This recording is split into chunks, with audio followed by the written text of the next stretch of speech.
Everyone, welcome to Planning Committee South on the 27th of February. My name is Peter Seabold, I'm chairing the proceedings. We're not expecting a fire drill today, but if the alarm sounds, please use the fire exits, which are under the green signs there and there. This meeting will be recorded and then uploaded to YouTube following the meeting. So if any members of the public present, you should be aware that it may be recorded even if you're not participating. In fact, if causes you any concern, please let me know. Please, can you switch your phones to silent for the duration of the meeting?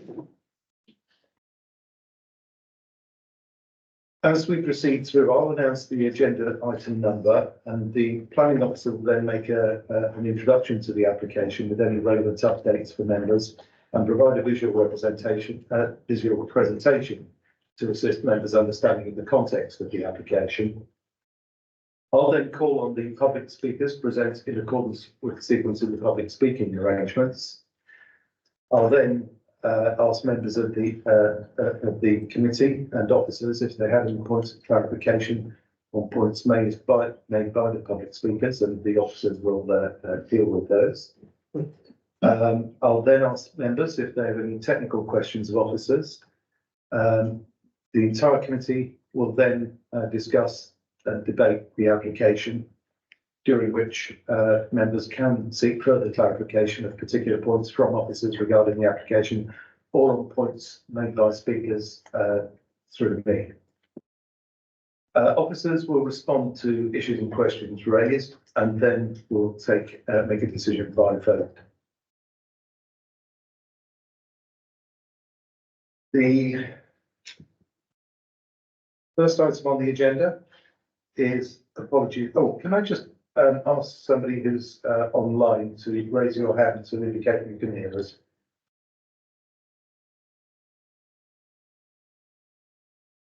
Okay, thank you very much.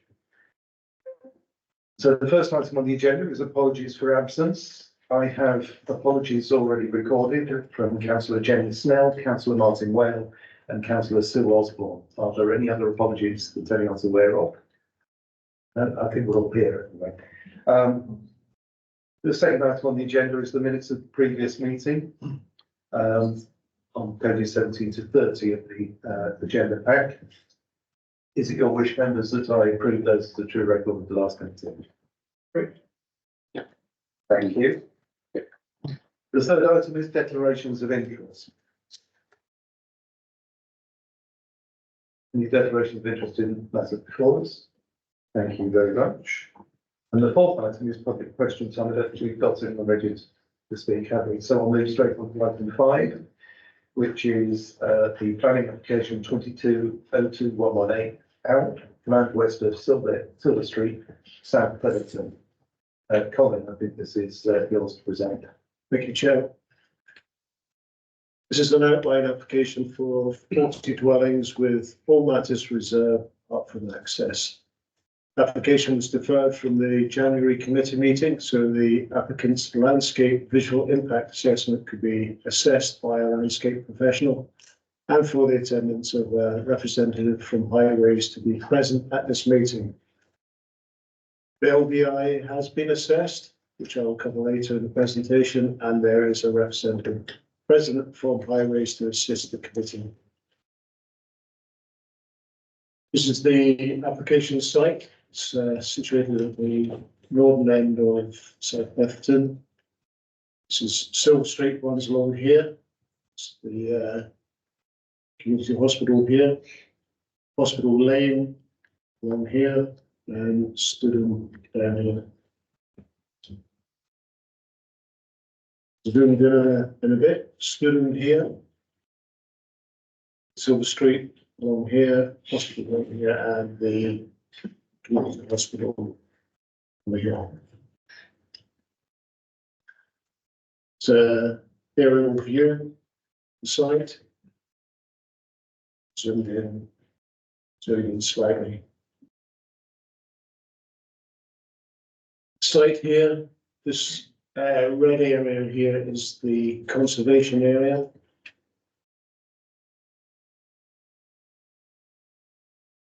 So this is an outline application with only the access under consideration. This is the access through here. This is Silver Street and down the side here.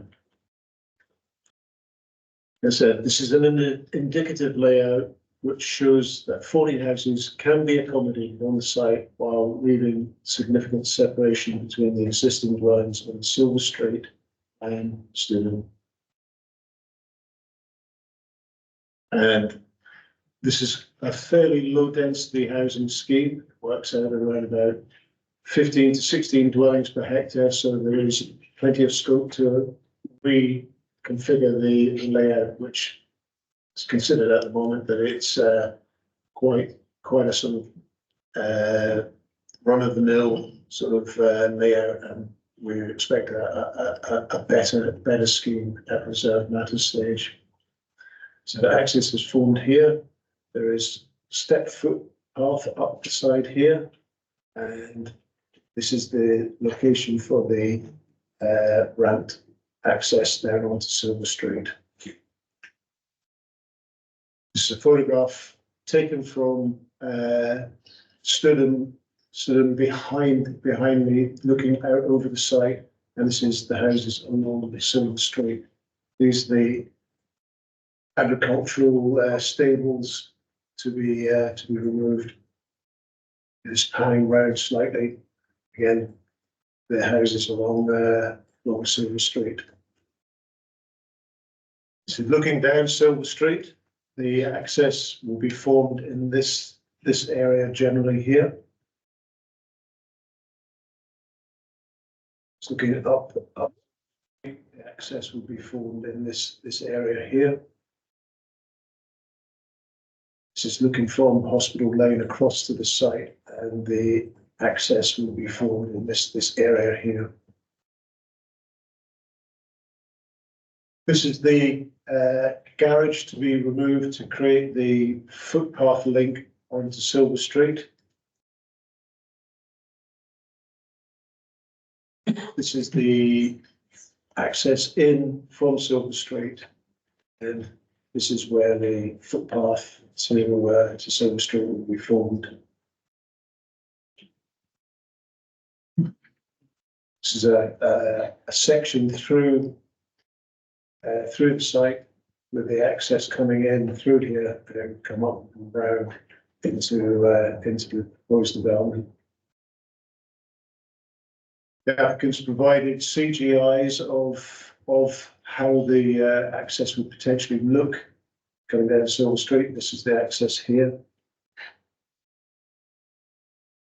It's looking from the Hospital Lane across to the access. You can see the footpath coming down from alongside of the proposed access. It's looking up Silver Street towards the access here.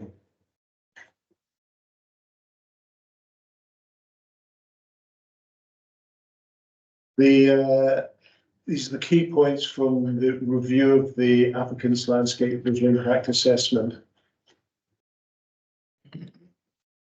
So the landscape architect instructed to undertake the review found that he agreed with the LBI's overall conclusion.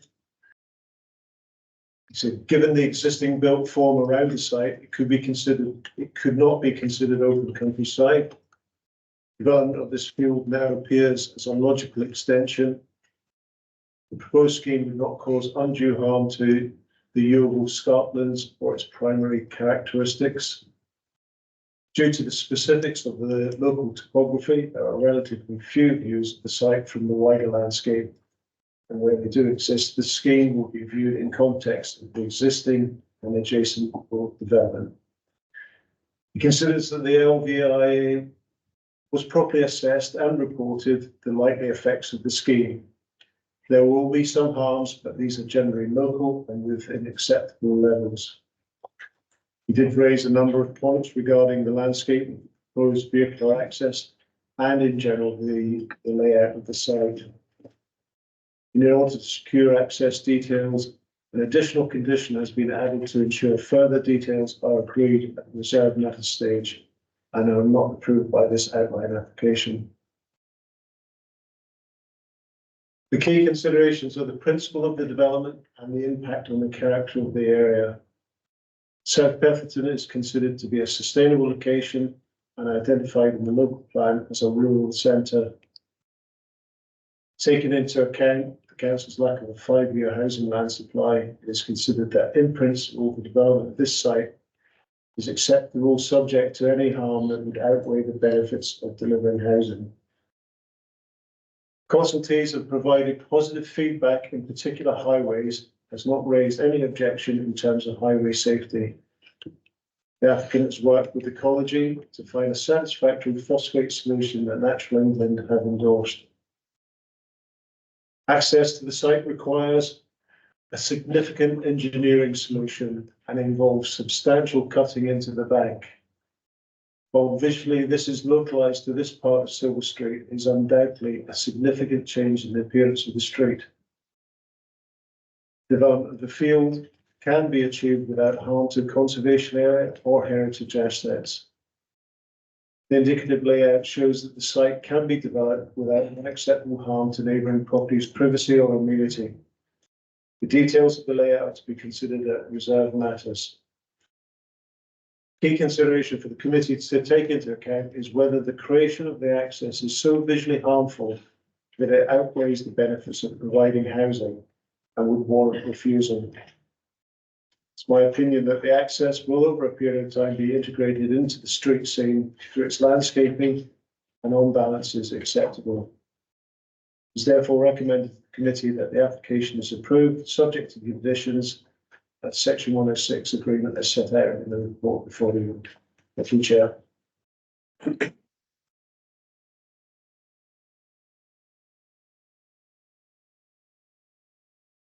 Thank you very much. The first speaker is Darrell Booth. You have 3 minutes from you start speaking.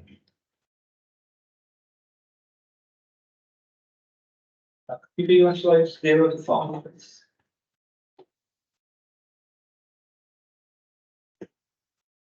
Can you use the push the button? Yeah, sorry.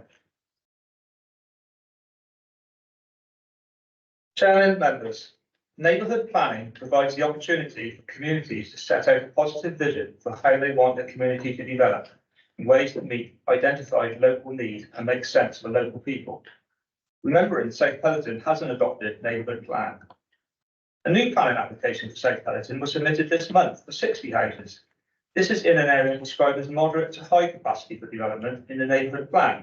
Arguably now, the adjoining St Michael's Phase 3 has been built, it is high capacity. The application we are discussing today is identified as low to medium area to accommodate development and has no local support. This is not about no development, this is about appropriate development in our village.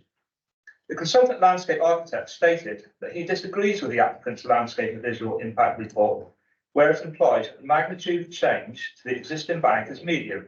He considers the reproofing, reprofiling of the whole bank and the introduction of a new road as being major in magnitude. Major indeed. This bank towers over 8 metres above Silver Street, is 85 metres long and is a prominent feature as you enter the village. Historically, it is so high because the steepness of Silver Street is such a strain on loaded horses that over 4 metres of soil was dug away from the top and infilled at the bottom to reduce the incline. The landscape architect states there will be a change of view to some of the residents who live near the site. There will be a significant change of view to everyone who enters, exits, or lives in the zone of the village. In July 2020, the Parish Council speed survey showed over 36,000 vehicles travelled past the proposed access in just 7 days. The new proposed access will be a particularly incongruous feature in the rural street scene where Silver Street is sunken below the landscape bank. Our neighbourhood plan identified important local views and vistas that should be protected from inappropriate development to maintain the special character and landscape setting of South Bellerton. These vistas and views should remain uninterrupted and not obstructed in whole or in part. Paragraph 2.24 of the plan. The proposed road access, which demonstrably changes the character of Silver Street, is directly adjacent to local viewpoint LB8. It will inevitably affect the outlook of this important local viewpoint forever. I urge you to refuse this application. It is contrary to policy NE2.1 and 4. It also contravenes policy EQ 2.3. Development proposals should conserve and enhance the landscape character of the area. It must be concluded that the landscape impact is significant and demonstrably harmful and far outweighs any benefit this proposal brings. Thank you. Thank you very much. Thank you for being so brief. The second speaker is Anthea Carter.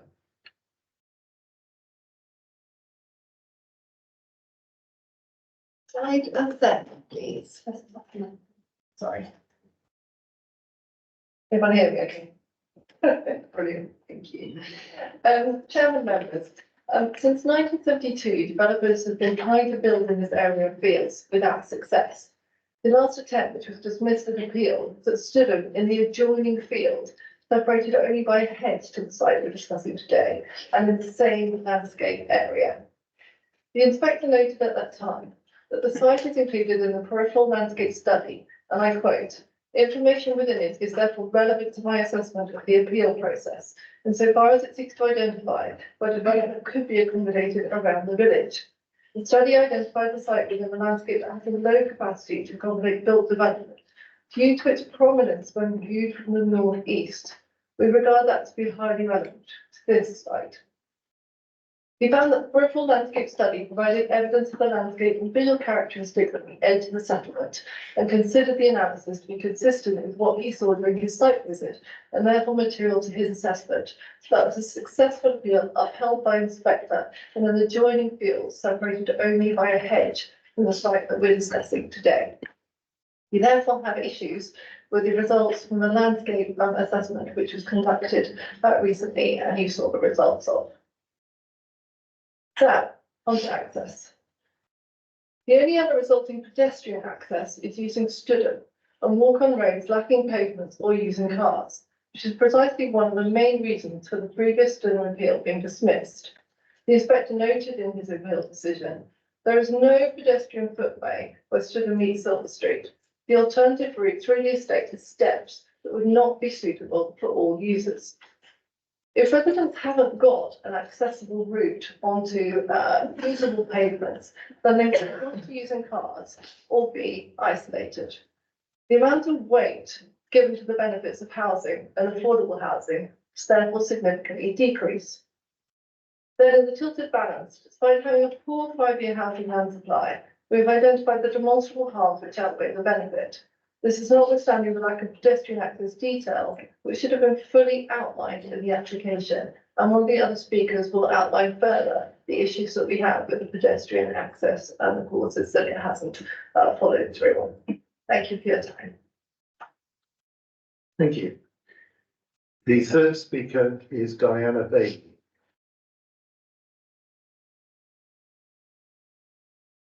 May I have slides 12 to 18, please?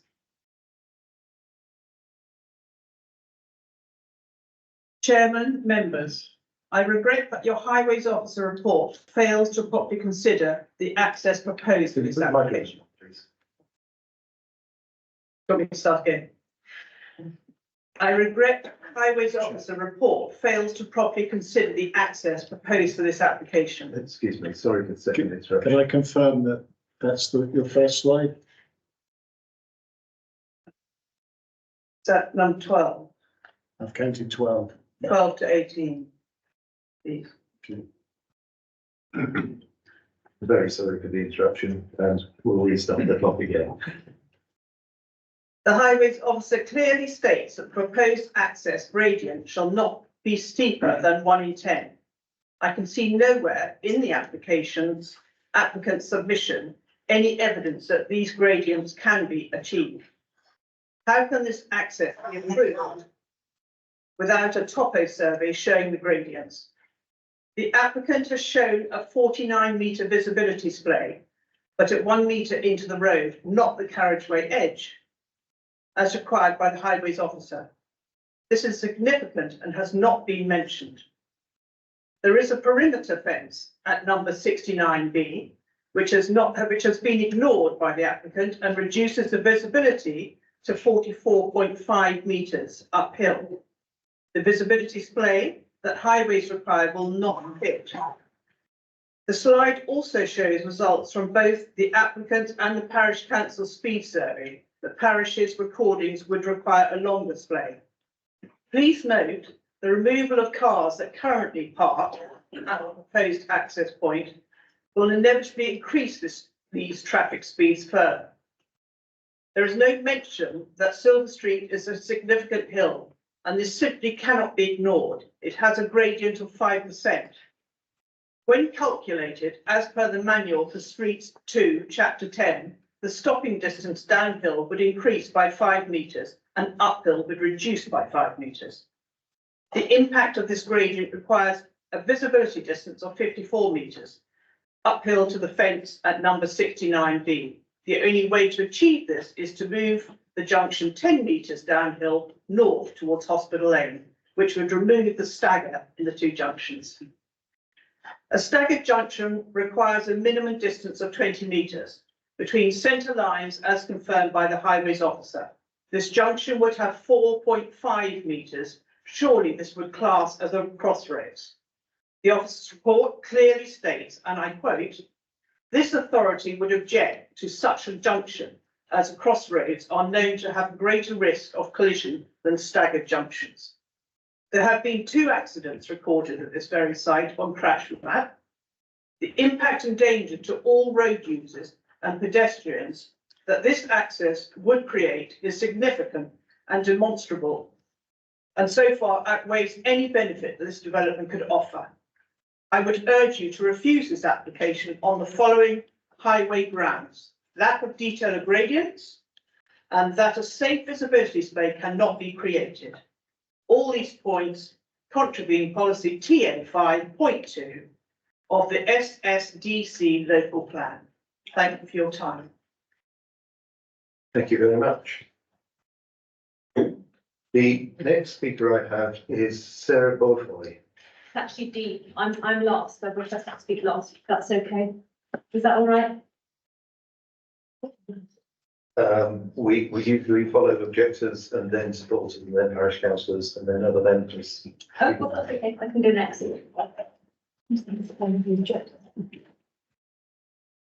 I hope it's clear from what you've heard today that this application for planning is deeply flawed and should be refused for the following planning reasons. This application contravenes policies EQ2 points 1, 3, 10 and 11. It contravenes EQ4, TA5, point 2 and any 2 points 1 and 4. The visibility splay does not meet Manual for Streets 2 requirements. Is it acceptable to put members of the public at risk by ignoring these guidelines? The lack of information regarding access makes the application flawed. Pedestrian access, on which the sustainability of this site partly hinges, has to be detailed as per this outline application with access, and it hasn't been. There's also the loss of Grade 2 listed agricultural land, and the landscape on Silver Street and the wider area would be demonstrably changed. There's not even any road gradient information. Officer Colin Benjamin says that the land is surrounded by countryside and the engineering works needed would be prominently visible. But the officer fails to mention at all houses 51A upwards who are actually cut into the hill, so their roofs are at the land level. There's a house that's been built down the road, and that applicant was told that his house must not be built above the skyline to avoid damaging the prehistoric landscape. So they built a flat-roofed bungalow cut into the hill. Why is it one wall for them and another for a developer? This would be a new ridgetop settlement. It will cause demonstrable harm to the wildlife. Another greenfield lost in spite of us all knowing the planet is dying. Demonstrable harm to the existing local residents who will have houses towering over theirs and vehicles shaking their walls every time they drive up there. It will even cause demonstrable harm to the poor people who are forced to live in these affordable houses, where the pedestrian access is not even fit to pass human standards set out in regulations. And who's going to maintain this gash in the landscape every time it slips into the road when we have wet weather? This community has spent thousands of pounds producing reports by qualified experts, highway report, topology report, topography report, and a planning policy information, all of which discredit this application. You must refuse it, please. Thank you very much. Thank you. The next speaker I have is Russell Williams. Excuse me, I'm registered to speak. I'm sorry, who are you? Dee Hodson Ryan. Yes, you're down as a parish councillor, you come next. Okay. Sorry, after that. Two speakers come. Okay. Thank you for letting me speak. Like I say, I've got an interest, family member owns the land. But I watched the last meeting on YouTube and I felt that some of the comments were a bit misleading. I'd like to address some of those. Someone said about how dangerous it is for people walking down over the road to get to the hospital. What they failed to say is at the top of the hill, there's a footpath that runs right through to the doctors and hospital. There's no need for anybody to even walk on the road. That was one point that I thought was a bit misleading. The other one was planned parking at the rear of the cottages could not be used unless they climbed through their bathroom windows, was one of the comments. Of the 7 cottages running along from number 51, 5 of them have access doors at first level leading straight out onto that parking area. I felt that was a bit misleading as well. Approaching from the Martop Road, the site would be very visible, was another point. I paced it out, the first row of houses from the boundary at Martop end, a good 60 or 70 paces, 17 metres from that boundary end. And with the landscaping planned at that end, as you see there, I think it would be impossible to see or very, very minuscule to be visible.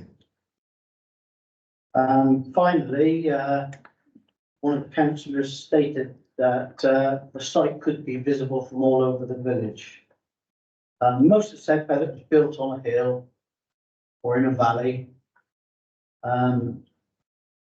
As such, the only place I feel that it would be visible is the houses adjoining along Silver Street or the houses at the top of Studham. Other than that, I think unless you were up the church tower, you won't see it. That's all I'd like to say. Thank you. Thank you very much, and thank you for being so brief. The next speaker I have is Stuart Ryder. Sorry, he's on Teams, I'm told. To unmute yourself, Mr. Ryder. Put your camera. Good afternoon, Mr. Chair. Hopefully, I'm coming through clear enough for the room to hear. Is that okay? Can you hear me okay? Yes. You can. Thank you very much. As way of introduction, I should introduce myself as a chartered landscape architect of 30 years. I was the consultant appointed by your land partners to work on the scheme, and I spent 3 days a week working for the Environment Agency and 2 days a week working for local authorities around the country. My involvement in this scheme has been the production of the Landscape Visual Impact Assessment, the LVIA as it's usually abbreviated to, and the landscape proposals that have been discussed already by the meeting. I also worked with the architects to help develop the indicative master plan, as you see here, to demonstrate how 40 houses could be arranged in a sensitive and discreet fashion on the site. We also point out that LVIA has just been reviewed by Charles Potterton, another chartered landscape architect, and I believe it was the case officer who gave an introduction at the start of this meeting. I just wish to point out a couple of general points about the positioning, and then I was going to take people on a journey onto the site and some of the design considerations with the proposed layout. So the general positioning of the site is, yes, it's north sea side of the village. It's in a relatively elevated position compared to the Parrot Plain, that's the River Parrot Plain, and Pitway Hill. But in comparison to the rest of the village, the houses are set at a similar elevation. And as Charles Potterton pointed out, it's mimicking a typical form of development within the village in terms of expansion along the main arteries and then backfilling. It is open to the west side and to the northeast side overlooking the River Plain. But to the north, east and south, it is enclosed. And that's why I think Charles has come to the conclusion that it is not necessarily open countryside. Should also point out it's not a designated landscape, nor is it a valued landscape as per the current MPPF Para 188. So just going on to that journey, what I'd like to do is take you to the access first of all, then go onto the site and then look to see how it's perceived looking back to the site. So looking at the access first, yes, there will be change to Silver Street and Pitway Hill Bank. I proposed like a renaturalisation of it as it stands at the moment. Bracken and bramble give it a natural recollination appearance. Charles Potterton recommends a slightly different approach, a hybrid approach with a more formal planting scheme and landscape treatment, but either is achievable. One of the first things that struck me when I first attended South Petherton is, it is quite odd levels around here at Pitway Hill. And, we've got high retaining walls, stone faced. We've got Hospital Lane on the opposite side. We've got the Bernard's Way, as I believe it's called, running up to the community hospital. So everybody's had to deal with this change of gradient, change of level.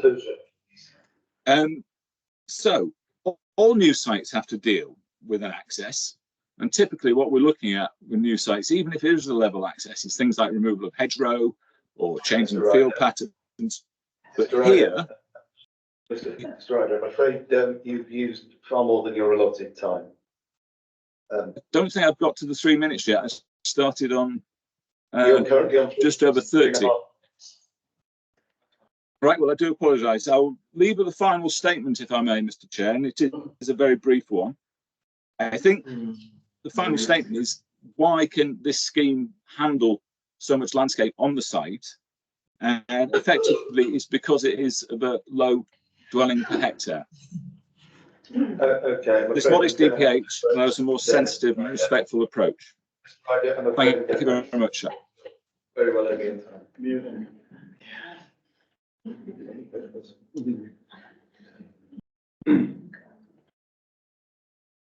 Dean Hodson, right, it's your turn now. Can I have, before I start, can I have slide 6 to 11, please? I think I just go fractionally over 3 minutes, but I'll try really hard. And I won't waffle on. The precedent's been set, so don't worry. So the consultant landscape architect confirms that matters of access are not reserved, and so they need to be to the full level of detail. He notes that the applicant's main layout plan shows a footpath with ramps beside number 51 that would be constructed after demolishing the garage. However, in the applicant's landscape plan on note 19, it states this as being a new level footpath linking to Silver Street. The truth is, this is certainly not a level path. It rises almost 4 metres upwards from Silver Street pavement along its 53-metre length. This has been proven in our independent topography survey. To achieve regulations as stated in the Department of Transport's Inclusive Mobility Guide, Chapter 5 and Part M of UK Building Regs, this proposed footpath would need 26 ramps, each with a rise of 150 millimetres, and then 26 level resting places. Each ramp needs to be 3 metres long, and the resting sections need to be 2 metres long, plus a header and a footer. Therefore, the total length of this footpath meeting regulations is 132 metres.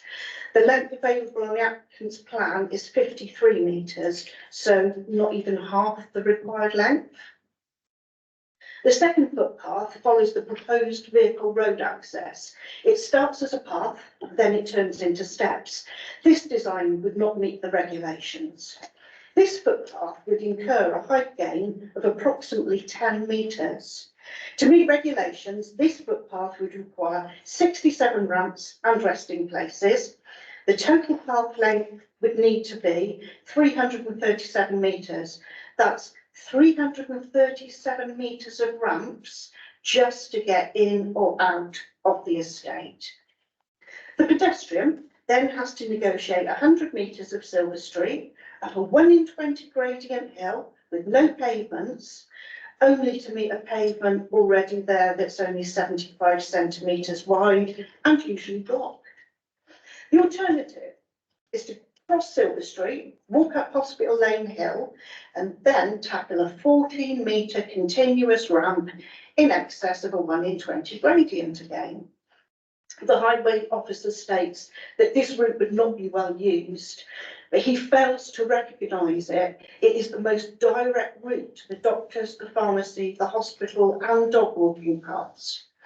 Both pedestrian accesses to this proposed estate are clearly flawed and would cause considerable stress and discomfort to many users, and indeed would not be accessible to all. The submitted plans lack sufficient detail, and the detail which has been submitted is simply misleading. The flaws are significant and demonstrable, and they far outweigh any benefit of this proposed development. I implore you to refuse this application on the grounds of sustainability. It contravenes policy PA 5.2. I'm just going to stop you there. I have to be fair to all applicants. It did allow you Hilda to do your summary, and yeah, thank you very much. The next speaker is Division Member Councillor Jo Randall Green.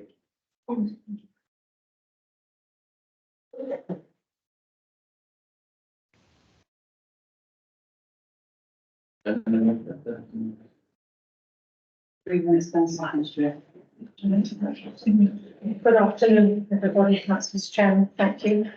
Well, this has a lot this afternoon about this site, and I think it's really important that we look at the planning policies that have been mentioned. EQT, high quality design promoting distinctiveness, preserves or enhances the character and appearance of the district. I feel that this application does not meet that. And TA5 states that new development needs to be secure, inclusive, with safe and convenient access on foot that addresses the needs of all.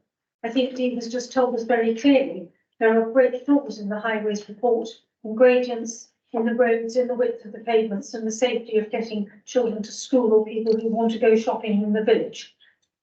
I feel that the highways report is misleading. I would like to suggest that we need to look at, again, the proposed access is so steep, it's going to be an enormous scar on the landscape. When you're coming in from the Martop direction, it will stick out. It's dangerous where it meets with Hospital Lane. There are no footpaths, and I think that then looking up above it, you will see the houses that are completely out of keeping. Now, one of the things that it said in the appeal report for the proposed houses at Studden was that the proposed dwellings possess a distinct character, different from the 6 dwellings that were the subject of the dismissed appeal. Well, these proposed houses in this, they bear a distinct character all of their own, entirely different from anything I've ever seen in South Petherton. It's unbelievable. I do not believe that this, whether it is the access or the dwellings or anything about it, has any characters characteristics that are sympathetic to South Petherton. It will be seen for miles around. It is completely out of keeping, and I think it is contrary to their neighbourhood plan. And all the policies that we have had repeated again today, EQ2, TA5, NE2 and SS2. And I ask you members please to refuse this application. Thank you very much. And councillor Adam Dance, also a ward member. Sorry, division member. I don't mind ward, it's absolutely fine. I'm not, you'll be pleased to know, I'm actually not going to say a huge amount, so hopefully I won't need my 3 minutes.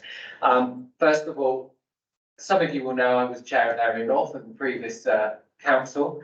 And actually, if I had residents coming to me with planning reasons, they're doing the job for you. And this is fantastic to hear how much depth has been put into these objections. So first of all, I'd like to say, you've got the objections there. You've got the objections to EQ2, 3.3, 0.1, 3, 10 and 11, TA 5.2 and NE 2.1 and 4 and SS2. So, I mean, I can't see how this committee could pass this application.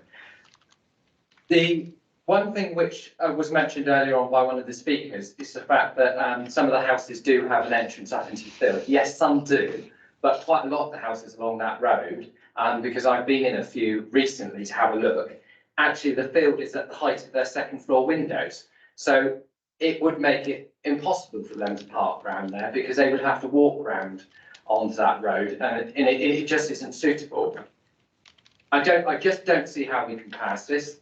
If you look at all the pictures which have been shown today, I hope that you've all visited the site. I know Councillor Best has been out to see the site with some residents, and I do hope you visited it because I do think passing an application like this, going against the neighbourhood plan for one thing, what is the point of parishes spending tens of thousands of pounds on neighbourhood plans if we're not going to listen to them as a council? We've also got other planning applications coming forward in South Petherton. And actually, if you look at the planning applications come forward, out of them all, this is the most detrimental one to the community. Because if you look at where the road, I mean, you haven't seen the severe number of traffic. You can be stuck on this road for an hour sometimes due to the recycling lorries. Not saying that people don't want the recycling picked up, but it's just absolutely fantastical to have a road put in on this bank here. So I would say, councillors, hopefully you've written the points down. Please turn the planning application down. Support parish's neighbourhood plans and also support the residents who've actually come and given you the planning reasons to turn it down. Thank you. Thank you. The last speaker on this is Brindley Little, who's the applicant.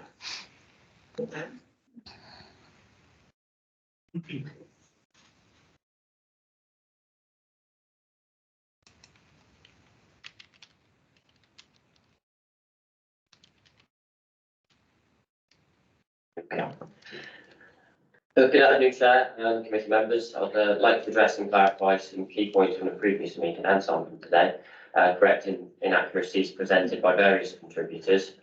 Just a reminder, this is an outline scheme considering access only. All other matters are not for consideration today.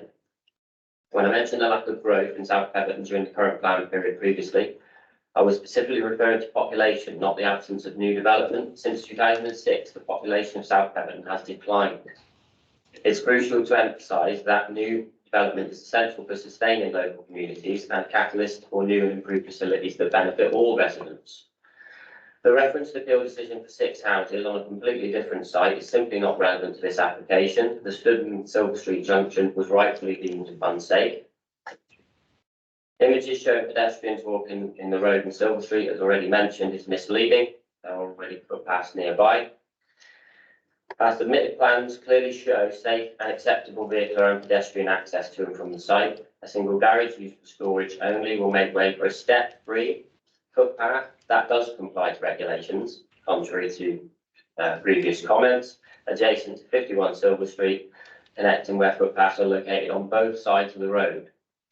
Very few public vantage points of the site exist, contradicting claims that the site is visible from everywhere in the village, as suggested by objectors. The perceived impact of development is highly localised, and long-distance views are within context of surrounding built form, meaning development here is in keeping with the existing environment. This end of Silver Street has already experienced change in the form of new infrastructure, engineering works and new build housing, one applicant being a Mr. Darrell Booth. As clearly viewed in person or via Google Street View, when approaching the village, you arrive at the entrance road to the community hospital on your left, followed closely by access to prominent existing and newly built dwellings and retaining walls on your right, prior to arriving at the proposed site entrance. Therefore, introducing new vehicular access complete with substantial soft landscaping is a continuation of an evolving street scene. The decision to defer this application was to provide clarity on two subjects: highway safety and the landscape impact. Highways remain unchanged in their assessment, offering no objection. At the request of this committee, Landscape have assessed our proposal and professional reports and have no objections. The case officer's recommendation for approval underlines the acceptability of this application. The benefits of this scheme clearly outweigh any perceived harm. Details for consideration have been professionally assessed, and contrary to comments today, there are no material planning reasons present for refusal, and any detailed aspects such as layout, scale, design will be thoroughly addressed during reserved matters. Thank you. Thank you very much. Thank you for keeping to time. Colin, would you like to start addressing some of the points which speakers have raised? I think the access point, whether that's in or out of an outline, was obviously key. Yeah, the details shown in the ramped footpath and also the landscaping and how it's actually physically formed into the bank. I've suggesting that those are controlled through a condition that it's been added to the report, and that those are not approved at this outline stage, so they'll come forward in terms of the reserve matters. Also like to reiterate that this is an outline application, only approving the access. All the images of houses that have been shown on this are indicative only. They're not being approved at this stage. I think that those are all the points that are really reasonable. You've fell into a little bit of planning jargon there. By access, do you mean the position of the access or the details of the method of access into the site? Not the position. The position's being that is being agreed at this stage. It's the actual physical forming of the banks and how the banks appear in the streets, and that those parts are to be conditions so that we approve at the reserve stage. Thank you for that. Were there any other points you wanted to clarify from the speaker? That's good, Chair. Thank you. Do members have any questions arising out of the information provided? That's what I'll ask. Thank you, Mr. Chairman. How are you getting away with an offset access point only 4.5 metres away from Hospital Lane? Because I believe it has to be further than that, or it has to be a proper crossroads. Yeah, can I hand over to our highways chap?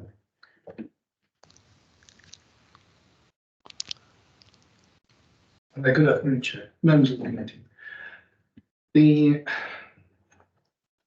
guidance on whether it's a staggered junction or a crossroads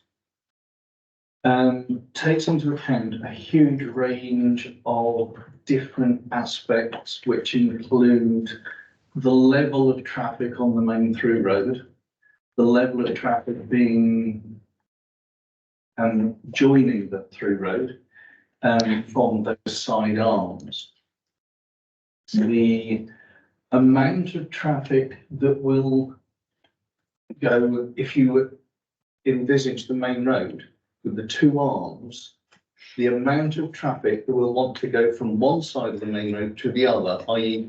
cross that route.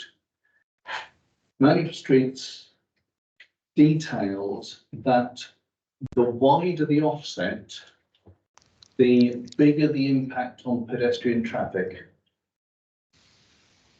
In this location, where, I mean, one of the speakers earlier on said,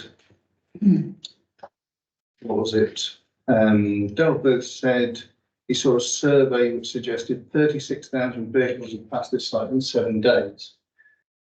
So, bearing in mind national government direction is to prioritise pedestrian movements, we have to consider the amount of traffic that will want to cross from one side to the other and ensure that the impact on pedestrian traffic is as limited as possible.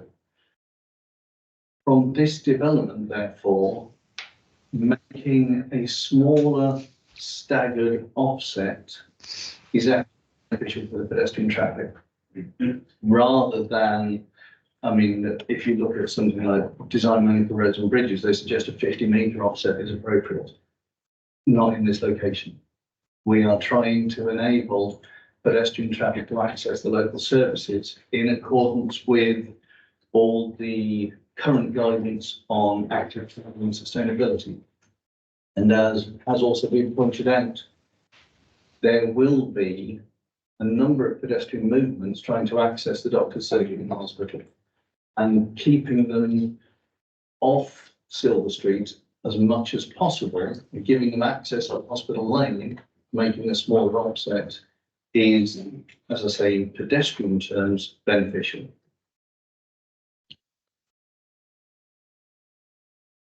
Thank you, Peter. I'd like to come back. Yes.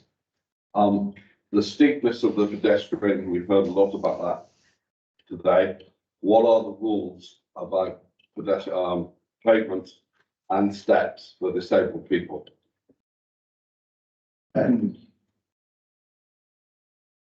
Obviously, for members of the public who have those mobility problems or mobility needs, from if we were putting in a brand new footway, and our estate roads team would look at nothing steeper than Y14. And these are brand new footways going. Yes, but for the internal ones, as your planning officer has said, the internal layout here is purely indicative. The actual final details of those routes will be agreed during the reserve matters application. Currently, the position of those accesses, where they meet the existing highway, will obviously be level, and no, you're right, you wouldn't want steps involved there. But at reserve matters, the developer will have to provide us with comprehensive details of exactly how he's going to attend to that. Can I just ask a question there? This is actually, as I understand it, a Part M regulation requirement. So it's a building control requirement rather than planning requirement. They have to show that they can meet the building control requirements. Is that correct? Sorry, Mr. Chairman, I can't answer that because we don't get involved with building codes. Well, I think that's your comment then. Yeah, I understand that that is correct, that that is a building regs matter.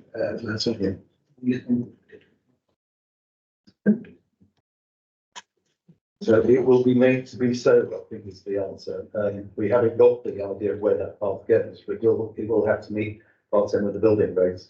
And as highways have advised, we've got an internal standard of paths, which isn't as severe as the optimum one identified in Part 10. But it's within the steepest allowable by Part 10. Sorry, I've had a RAM problem. Councillor Gill. Thank you, Chair. Question really about damage to the character of Silver Street. I did notice that earlier in one of the reports, actually it may have been one of the interventions, it was said that the damage to the character of Silver Street along the bank was medium, potentially high. I consider that the loss of the garage to actually be greater damage to the character of Silver Street. Are we to consider both of those in isolation, or are we to consider them together as damaging the character? Thank you. You've got to consider them both together. Because I think the provision of the footpath is integral to the acceptability of this scheme. Councillor Best. Yeah, going back to that, I've raised this at the last meeting. I think that the description of this is just a garage is a bit disingenuous because there is a room above it and obviously there's more at the back. I asked at the last meeting, the answer was available. Is there a link between the house and the upper story? Because I think obviously the impression is we're just getting rid of a single garage. Where if you look at that, you could probably park 2 cars side by side in that garage. And with all the other amenities, we're not just looking at removing a garage. Yeah, the removal of the garage will have to entail resurfacing the actual side elevation of that building. But my question was, is there a link between the upper floor and the house? I can answer that if you like. Yeah. No, there's not. You can only get one car in the garage. Okay, I didn't invite you. Councillor Kirk, you have another question? Yeah, it was just going back to the damage to the character. So, I mean, I'm just thinking that my thoughts on this is if you're already looking at medium to high damage with the bank, but actually when you throw into the mix the damage to the garage as well, that clearly is high damage to the character of Silver Street. Yeah.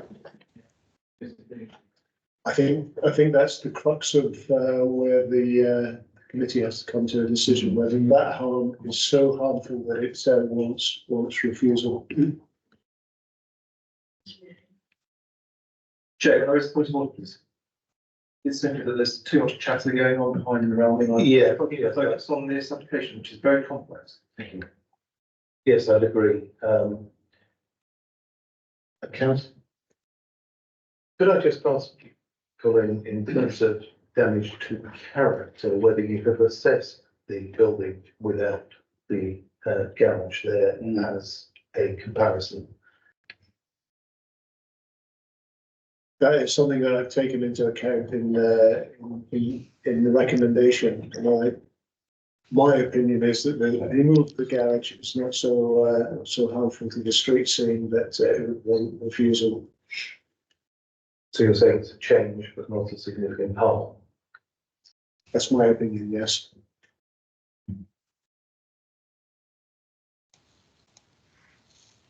Okay, Councillor Kenton. Sorry, can I ask, do you have an approximate age of the garage? It looks quite old, but built in a old.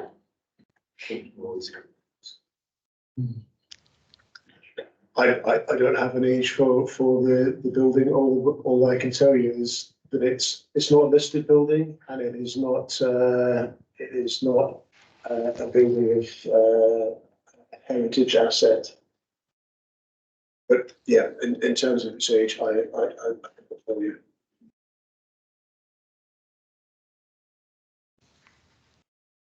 So Kendall. Thank you, Chair. It's just a statement. When we're doing the vehicle access, we've got what it may look like. The little wall, the little metal array and all that. I'm actually backing what you're actually saying just now. I'm not on about that. I'm on about where's the picture, which we should have of here's a house with a garage and this house without a garage and what they look like in the future. So we're talking in rings and roses here because we're just all presuming, making a presumption of what it may or may not look like. It's a statement, not a question. Sorry about the. No, I think it's a very valid one, but I don't see a way of dealing with that. No. It's supposed to be able to work from drawings. We are talking about points of access being the matter because not how it's finished.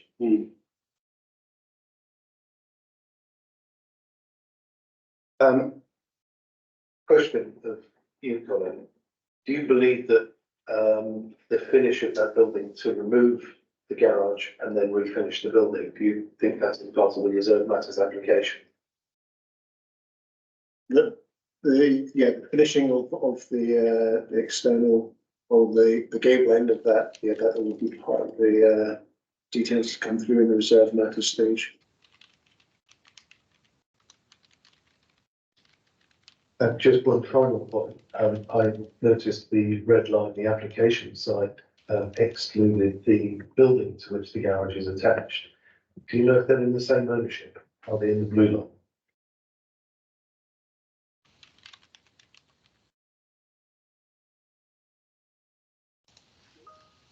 The house is inside the.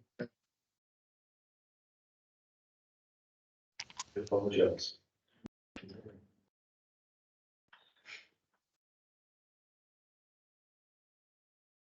Okay, have we any further questions on points raised by members of the public?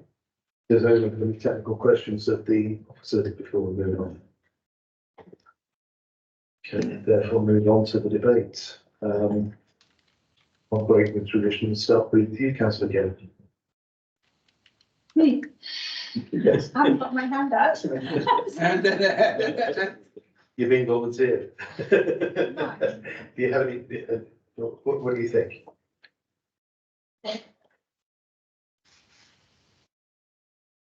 I just see it has, it seems to have so many negatives and no positive, but currently no one's coming up with a good reason for me to turn it down. So I'm going to reserve my right to come back later after having been thrown under the spotlight, so to speak, but I don't know. Okay, Councillor Kendall. One of my main concerns is for cyclists and pedestrians on this new junction. I'll just leave it there, but I do have a lot of concern about that. But I think we've heard enough from the officer about where this cycle path is. It's going to be a cycle path, footpath. I know we heard a lot from objective, but factual wise, I don't think I've heard enough. But that's my only real beef at the moment, you could say, about the actual vehicle access. That's just what's generous. I always struggle when it comes to key considerations and they say the visual harm that's acceptable, but acceptable to who? Because it might be acceptable for me sat here, but it certainly won't be for the neighbourhood. I also have thoughts around the pedestrians.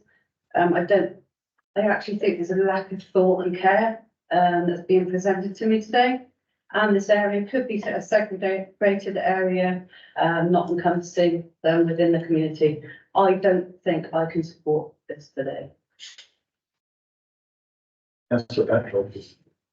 Thank you very much, Chair. I think I've made my mind up. Having heard all of the, although I may still be persuaded otherwise, depending on what my colleagues will say, but having heard everything today, I think I'm going to support this. I would urge the committee to support this as well. The reason for me is I always feel that the planning committee has a voice missing, and that voice is people who cannot afford homes. South Somerset, in the last 3 months of last year, so October to December, one social rented home became available in South Somerset. Have a guess how many applicants went for that house? It was 104. There is a very high need for affordable homes from this part of Somerset. There are how many homes going in? 40 potentially. We're not discussing the details of that. This is about the access. Let's talk development. 26 for market value, 14 affordable. 10 of those are social rent. They will be available on Home Finder, which is where I got my data from, which I just told you 104 people applied for one house in some places. That is one of the big reasons why I will be supporting this. We very rarely, in fact, I've never heard, in 4 years of being on planning committee, somebody come to this committee and say, I need a house. But what does happen is when applications like this, which are completely acceptable, get refused, people email me and they say, thank you for your support, because I need a house in that village. For that reason, I will be supporting this application. I did visit the sites. I think the proposals are acceptable. Thank you very much, Chair. Well, for what we have in front of us here, we've delayed this for more details on highways, and highways made it clear that in their view, it's not acceptable. The slope, you said is reserved matter, so it's not the consideration here at the moment. And it's the landscape, and the landscaping seems very acceptable. I went to the site, and I think from an outlook point of view, it's quite acceptable. I think it may have challenges in reserve matters later, but that is a later decision. So I can't see a reason not to support this application at the moment. Thank you, Mr. Chairman. I fully understand Councillor Patrick's argument, but in my opinion, it is no argument for bad planning. If you look at the garage, and I have it up in front of me on maps, and we can bring a picture up if you want to, this was never a garage. The door up high is a hay loft for the horses and the carts that used to occupy this building from being part of what it was, which was a garage for a horse and cart. The windows at the back that have been filled in, they've left one, they've covered two, and the door up high is a clue to what it used to be. I would like to see some sort of finished ending on the house that reflects what is coming down before I would vote this to go through. Thank you. Yes, I think I agree with Henry. I just can't get past this garage on this. Also the detail of the slope and all the rest of it, leaving it is what I after the outline. Right, for me, I know that on application, there's another application that I was sat on Dragline, the actual subsidiary path that was away from the main entrance was part of that debate, and it had to be changed because it had to be slalom rather than straight path. When I visited the site, the flat roof bungalow further down, looking at the slope of that is quite severe. It's really severe. So it really does emphasise the severe slopes that you're going to be up against, whether path or road. So unfortunately for me, and the impact of the room of this garage is, I'm not in favour of this. Councillor Kelly. Thank you, Chair. I will admit I'm feeling quite contradicted on this. I think some of the presentations from members of the public were really good in trying to cite policies. Unfortunately, a lot of those policies are diluted by our lack of a 5-year land supply, and I'd love to solidly back some of those things that were said, but I just don't think that enough weight can be given to them. I, like the last couple of speakers, remain concerned about the damage to character to Silver Street when you take these two entrances together. I think they do make significant damage to Silver Street. And I also do remain very concerned, but I understand that's not for today, about the actual nature of the pedestrian access as a disabled person myself. I have to say I'm still conflicted. Normally by this point I have made my mind up quite thoroughly on this, but I think the key here is solid planning reasons, and I think that is what we are lacking, and I think perhaps I'm erring towards acceptance because there aren't the solid planning reasons. I think we need to reduce this. Thank you, Chair. Thank you. Thank you. I'm a bit like Tim on this one. I kind of bounced both ways throughout the debate. I'm comfortable with the response from highways, landscaping, and I'm fully on board with the fact that this is an outline application and that what the stuff we picked up on reserve matters. I do struggle with this building. It does seem to be a little bit more than we're thinking of, and like I am erring on the fact that there was significant damage to Silver Street. Councillor Patrick swayed me with the comment on the housing, but am I correct? I made the check with the officer that there was recently 80 social houses built in South Betherton by Stonewater. That's correct, yes. Yeah. So I think there has been considerable social housing given to South Pennant or available to South Pennant, which kind of then maybe is swing the other way. So if you put me on the spot, I'm not 100% sure either way on here, but I'd need to probably hear some really good planning reasons, and I think it's a head and heart thing at the moment. Okay, well, I'm going to, if I had an application before me to demolish this garage, and that's all the application were, because, for example, the roof had gone, I don't think I would regard the loss of the garage as being a major issue in the street scene. It's next to a modern building shown on the first graph. And it is a lovely heritage asset. I completely agree with the points made about it being a lovely, it's a lovely asset. But that's partly because I spend way too much time hanging around conservation architects, and I tend to look at buildings and find them very interesting in their own right because of the history they're involved. However, this is not a significant asset in terms of it's not being listed. It's not of a sufficient age to be listed by that alone, and it's not been listed for other reasons. So it is just a nice old building. And I agree with Councillor Holthouse that absolutely key to this is making a quality job at the end gable so that you can actually get a comparison. And it would be very nice if that was before, but it isn't. So I've got to work with a degree of trust and a degree of reliance upon officers to achieve what's clearly been a very key point in this debate. I'm also minded to give great credit to Councillor Patrick. I think irrespective of whether there has been a large housing development in the town recently, we are still massively deficient. So affordable housing, we're massively deficient housing of any form. We've had a standstill in years. With a couple of grown-up daughters, I know full well how hard it was for them to actually find a place. The whole of South Somerset, the youngsters are chasing after everything. So I would very much welcome that problem to go away. And one of the ways it goes away is areas which are earmarked for as able to take growth. South Somerset was one of those.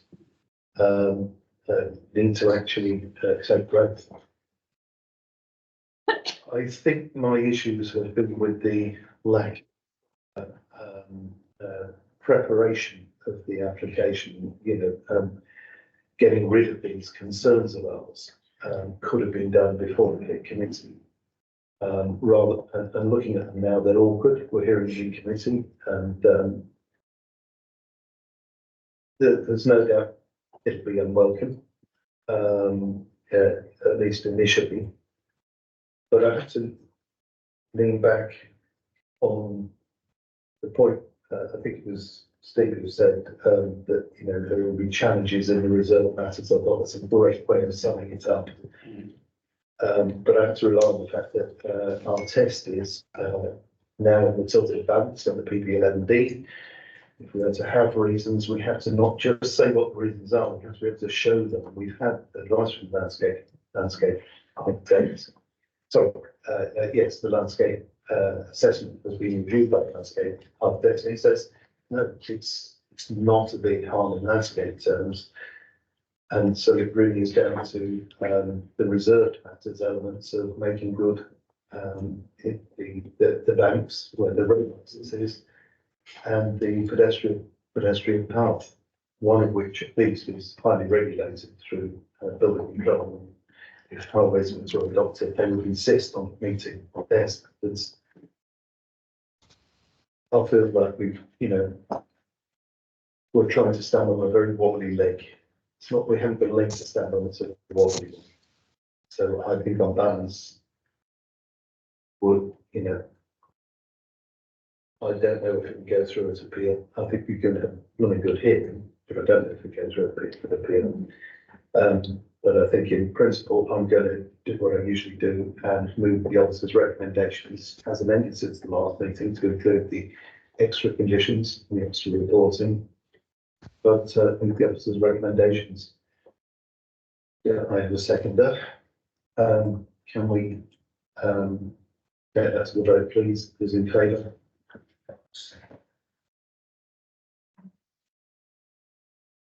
Aye. And those against?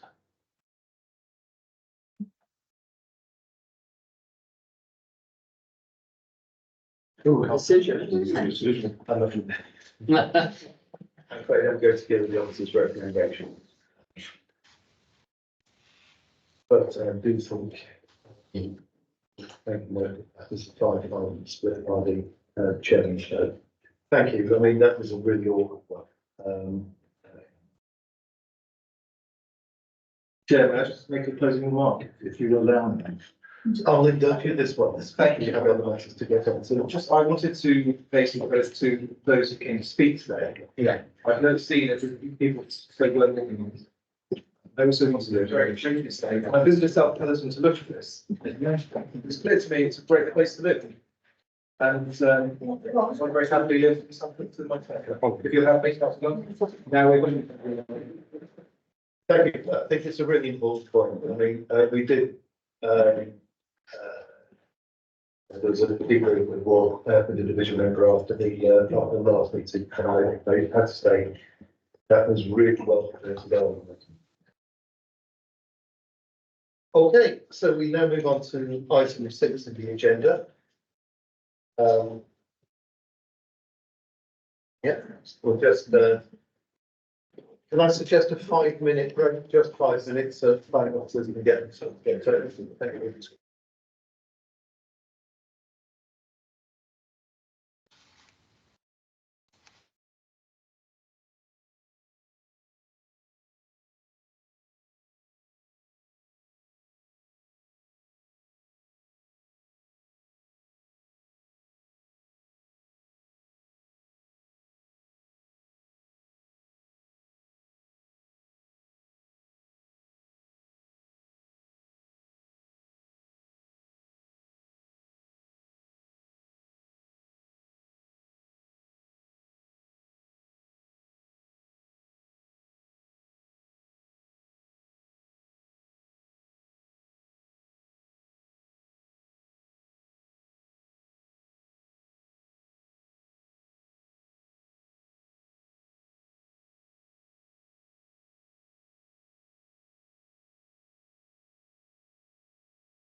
Next matter before us is item 6, planning application 23-02730 REM, which is Fully Tree Farm, Long Springs Lane, Crookham.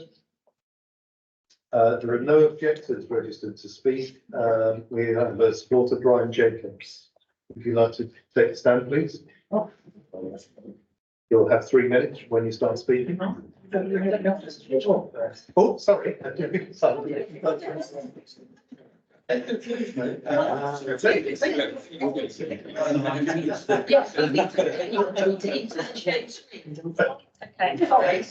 was thinking, what happened Saturday? Actually, don't worry, because she's not joking. She's just getting her IT sorted. That could be what slowly, so you're trying to stick around. No, you want that? We can work the way around. I don't mind not speaking. Where's Frank actually? Well, it's with you adults, you do your planning presentation, that'd be great. I don't know how many. Sorry,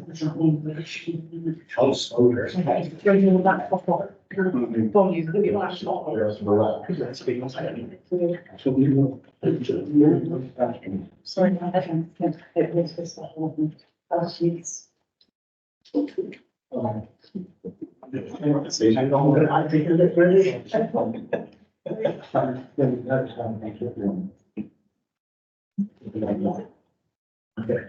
Really share screen. Looking for that next time. Sorry. Yeah, no. In 10 years. Yeah, what's one more? Not leaving this room. You're the one that's having it handling. Yeah. I want a house.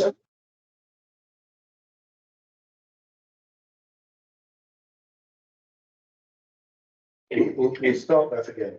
Item 6, planning application 23-02730 REM, Polly Tree Farm, Long Springs Lane, Brooklyn. Yeah. The planning presentation. Right, thank you.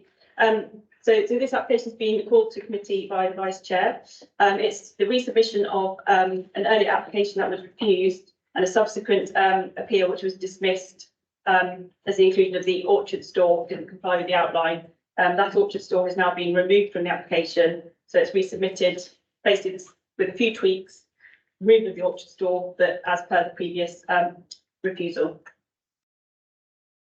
So this is the site, which is an open field in open countryside just to the north of Crewkerne. As you can see, a footpath runs. Is that? Sorry, yeah, that's it. Yeah, a footpath runs along this is Long Springs Lane here. A footpath runs along that route there. And this is the site showing an aerial photograph of the site where you can kind of see the rural context surrounded by open fields.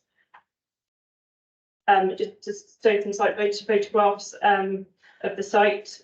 This is the site access onto Long Springs Lane, and this is from, so I can't remember what it's called, I think it's Broadchard Road, just opposite. Broadchard Road, yeah.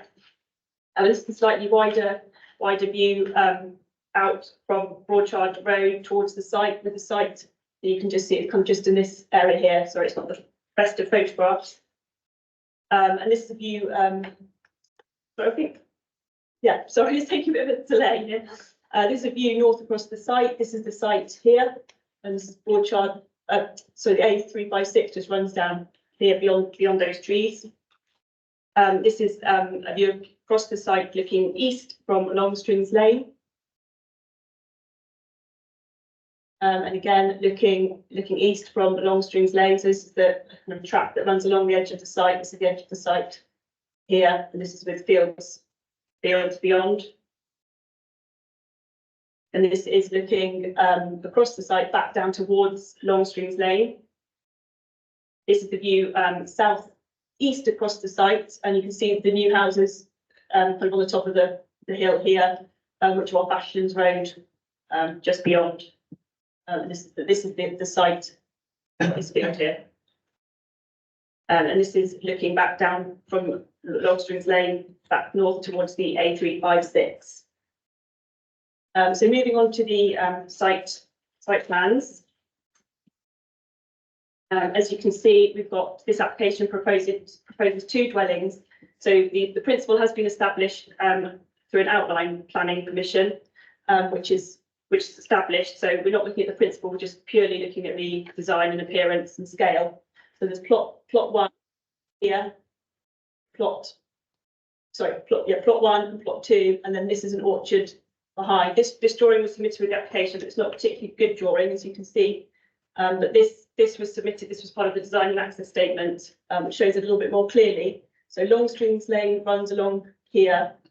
This is the existing farm track up here with a kind of a loop road around here with the orchards to the rear, and then plot 1 and plot 2. The previous scheme did propose parking at the front, as well as parking at the rear, but to overcome those reasons for refusal, the parking is now just proposed at the rear, as you can see.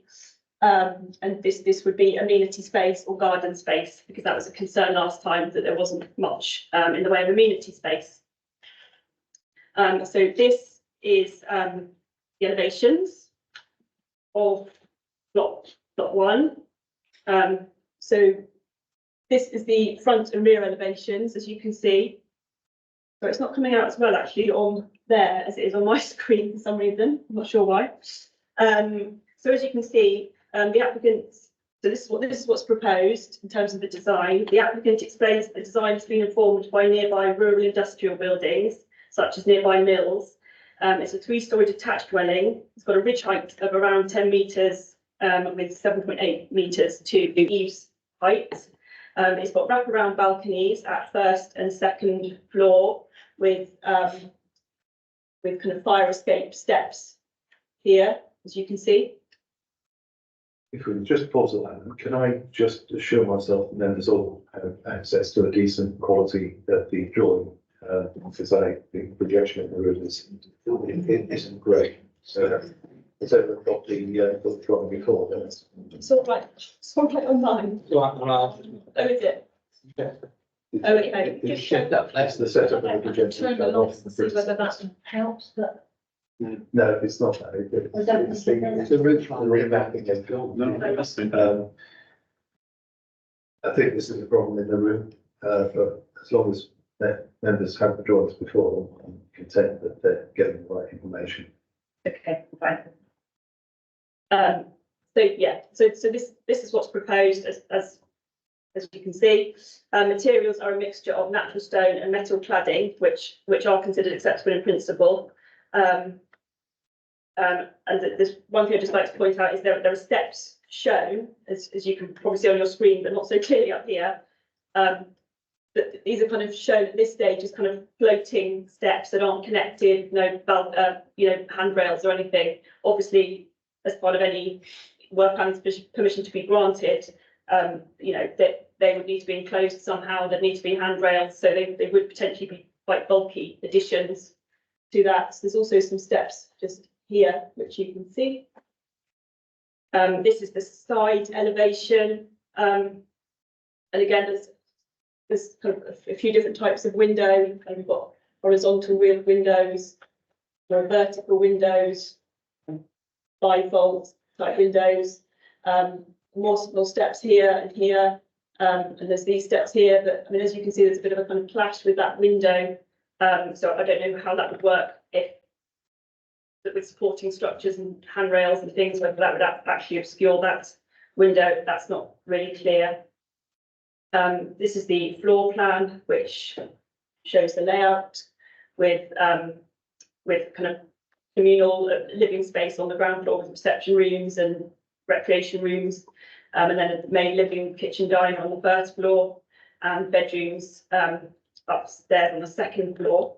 This building, I believe, is intended to be kind of multi-generational living, so it could be kind of subdivided and split depending on who wants to live there at what time. This is block 2, which is same materials. It's a smaller part 1, part single, part 2-storey building with a kind of large balcony area. And this is the floor plan. So moving on to the main considerations. So as mentioned, the principle is accepted and established through the Outline Planning Commission. So we, 2 dwellings have been permitted here. It's just now making sure that we get the design, scale and layout of those buildings right. As set out in my report, we do have some concerns regarding what the quality of what is proposed. Policy EQ2 of the local plan requires high quality development, which promotes the area's local distinctiveness and preserves or enhances the character and appearance of the area. The NPPF also places emphasis on design. So this scheme has been amended, as I said, to overcome a number of the previous reasons for refusal, which it's removed those related to amenity, non-compliance with the Outline Planning Commission, and there were issues regarding phosphates and highways which have been overcome. The scale of the buildings proposed are considerably smaller than that which is permitted through the outline, which allowed a very generous 1,000 square metres of floor space. So that is a lot of floor space that could be had on the site.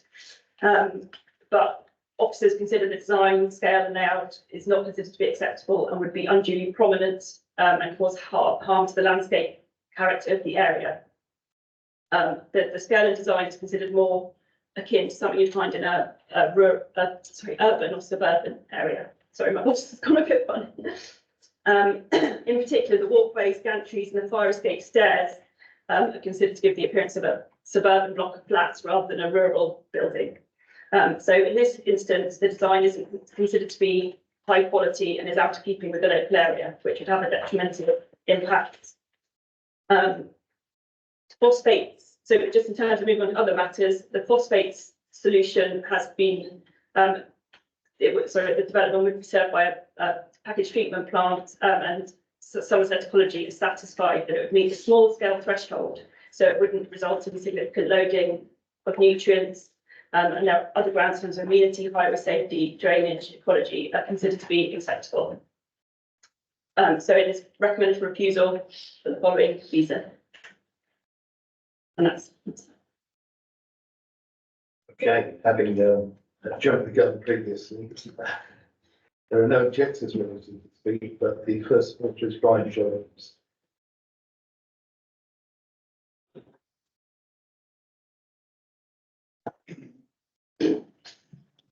Hello, second time. Hello, I've anticipated retirement in this site for 11 years. When committee approved principal development 4 years ago, I thought details were resolved. Issue of the outline approval certificate taking 14 months, cancel such motion. Fact that reserved matters could consider nothing more than the outline description should have been decided at registration of the original submission, not 12 months later after 3 officers indicated they were deliberating approval. This resubmission exactly matches the description on the outline approval certificate. 2 number dwellings. There are no garages or any other forms of structure. Submitted documents prove compliance with all 14 conditions except condition 04. That specifies a maximum internal floor space of 1,000 square metres. Total floor area of the 2 dwellings is less than half at only 453 square metres. Councillors will remember approving a multi-generational dwelling at Ilford Farm, Hilton in your December meeting. Planning application 23-01939 FUL was an extension, but the new build was almost twice that of the original house and required change of agricultural land designation. Footprint of that one house occupies more land than the 2 properties in this submission. Once an outline permission is given, this automatically means the character of any site will change. Such approval must reinforce the NPPF presumption in favour of sustainable development. NPPF applauds good design, but does not define its interpretation. The Campaign to Protect Rural England advises high quality design is not just about appearance. New housing should be future-proofed. Policies should seek the highest possible standards of flexibility and environmental performance for new homes. These are custom self-built dwellings designed and arranged to our specific requirements. Much legislation supports such developments. There is no outline condition nor policy that specifies or limits height of the dwellings. Siting of the dwellings is in the lowest area of the ground. It cannot be seen from any position other than immediately adjacent parts of Longstreams Lane. The Astley's estate breaks the skyline and is far more conspicuous along much more of Long Springs Lane, plus many other public spaces.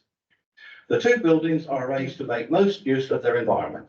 Concepts such as front gardens, back gardens, drives, etc. do not apply.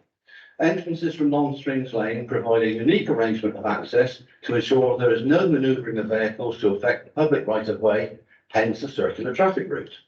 Balconies have a twofold purpose.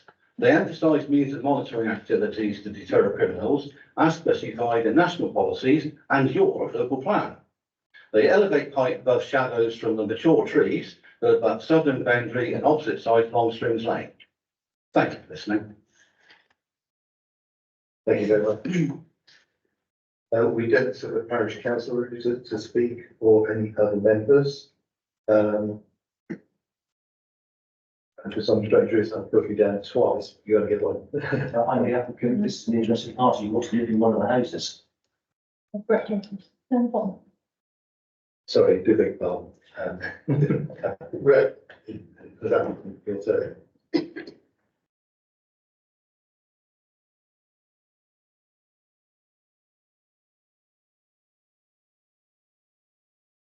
Chair, councillors, good afternoon. I would just say that having witnessed the last application, I can't believe I've been having such a nightmare.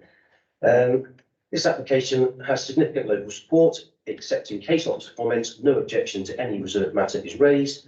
The planning department persistently fails to give reliable guidance. Lead specialist falsely claimed outline permission wasn't approved. Principal specialist falsely claimed we didn't agree to an extension, we couldn't appeal. As per submitted documentation, her report is factually inaccurate and misleading. Importantly, landscape determined outline is not material. Notwithstanding that fact, inspectors have been clear appealed applications for much larger proposals on site would give rise to only limited landscape harm. Quotes are selective, inaccurate and misleading, moreover irrelevant as superseded by grant of outline permission. These reserved matters have never been considered at appeal.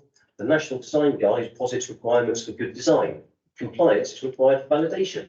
Ergo, validation of this application evidences good design. Ministry of Housing, Communities and Local Government is clear. Law and guidance provide the right to a home built to plans or specifications decided by the occupant. No local policy of that, unfortunately, and this appears to have been ignored in disregard of NPPF and NPPG.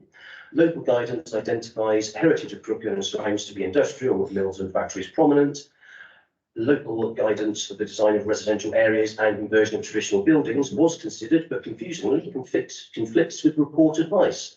Site is encircled by field foliage and hedgerow, encompassed by brick, render and reconstituted stone facade residential development. Most conspicuously, 2- and 3-storey modern estate buildings sprawl over the southern horizon.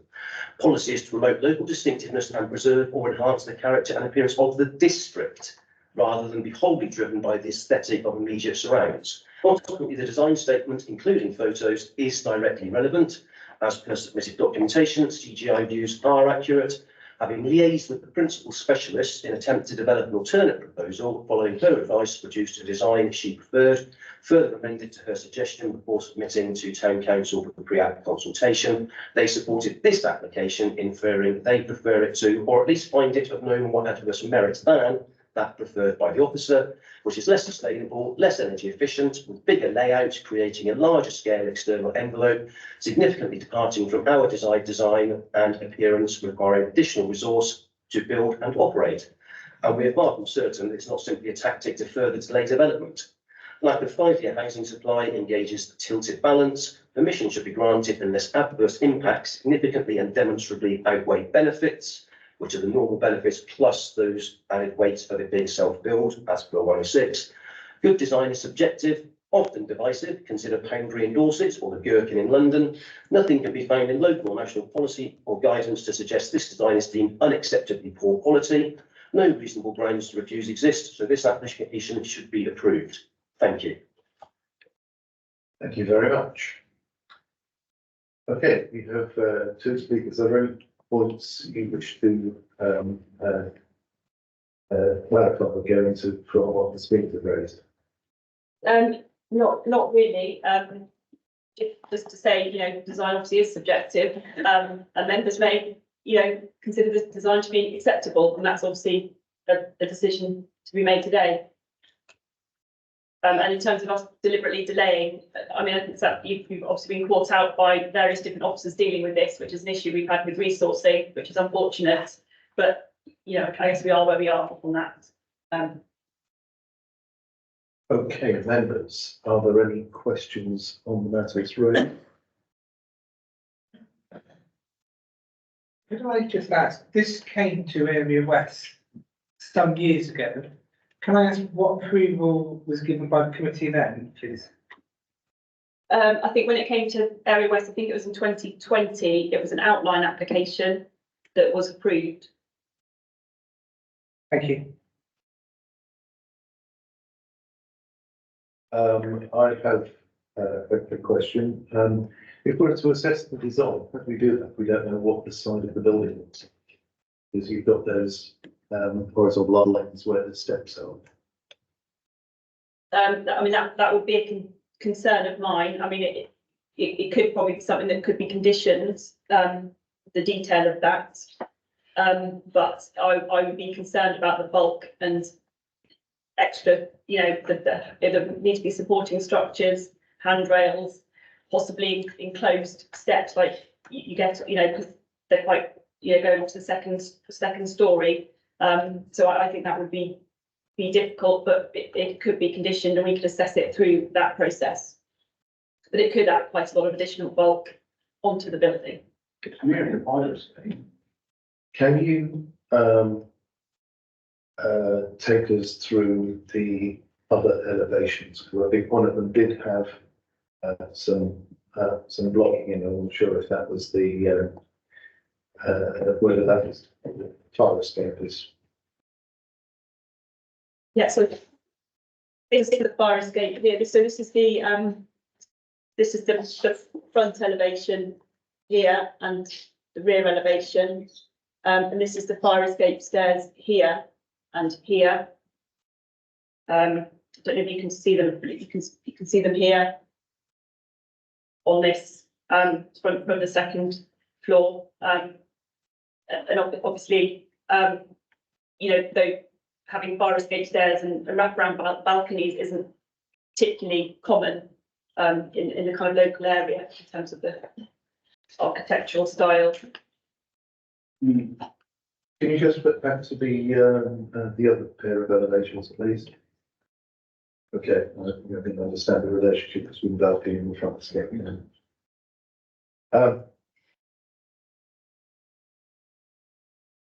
Any technical questions from members? In which case, Jenny, what's your thoughts? I'd quite like to hear, if I can, from the local members, if that would be okay. Yeah, happy to go across the local members. Councillor Best. Yeah. Obviously to reflect this, story started back in COVID, just to emphasise that the Area West Committee, and it's a shame that Councillor Wales not here, he was on that committee at the time. We actually made a decision online, which the chief executive was supposed to carry out. Unfortunately, he didn't. So this thing is dragged on. The town council has considered this, and a few times it's gone through. The last time it went through, obviously the scale of the development is reduced from what they could put there. All right, it's, let's say, the 3 stories obviously cause some concern, but on balance, the overlooking situation, the picture you saw in the distance, which is the one park, is quite a considerable distance. So other than the ceiling sheet, there's no one really that's going to complain. And also, you haven't had to go in the area. So this was put through as a self-build project. It's gone on a long time, and I think now that I would support it. Sorry, Chair, I didn't hear the last bit. Sorry, what was that on? Is that you would support it? Thank you. Thank you.